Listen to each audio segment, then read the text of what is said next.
नमस्कार दोस्तों, स्वागत है आप सभी का हमारे इस YouTube चैनल पर। आज हम राजेंद्र सिंह विश्वविद्यालय के एमएससी केमिस्ट्री के चौथे सेमेस्टर के पाठ्यक्रम के बारे में जानेंगे। यह पाठ्यक्रम राष्ट्रीय शिक्षा नीति पर आधारित है, जिसके अंतर्गत हमारी परीक्षाओं को दो भागों में विभाजित किया गया है।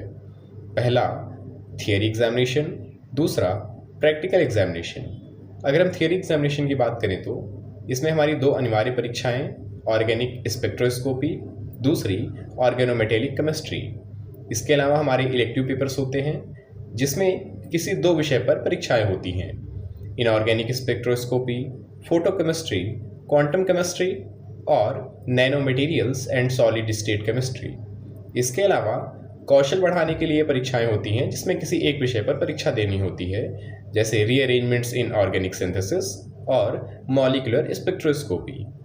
अगर हम प्रैक्टिकल एग्जामिनेशन की बात करें तो प्रैक्टिकल एग्जामिनेशन में हमको एक डिसर्टेशन लिखने के लिए दिया जाता है, जिसको हम लोग मास्टर्स डिसर्टेशन कहते हैं। इस मास्टर डिसर्टेशन का मतलब है किसी एक विषय का चयन करके उस पर रिसर्च करके उसके बारे में डेटा कलेक्ट करके और उसी पर अपने तर्क को देना, उसको हम डिसर्टेशन कहते हैं। डिसर्टेशन तैयार करते समय कुछ महत्वपूर्ण बिंदुओं पर ध्यान देना होता है, जैसे हमें एक किसी प्रासंगिक वैज्ञानिक विषय का चयन करना है, उससे संबंधित पत्रिकाओं और पुस्तिकाओं का अध्ययन करना है, उसी में प्रयोगात्मक या सैद्धांतिक अध्ययन की रूपरेखा तैयार करना है, उसी से डेटा इकट्ठा करना है और उसका वैज्ञानिक विश्लेषण करना है, फिर अपने तर्क को रखकर शोध के निष्कर्ष निकालना है।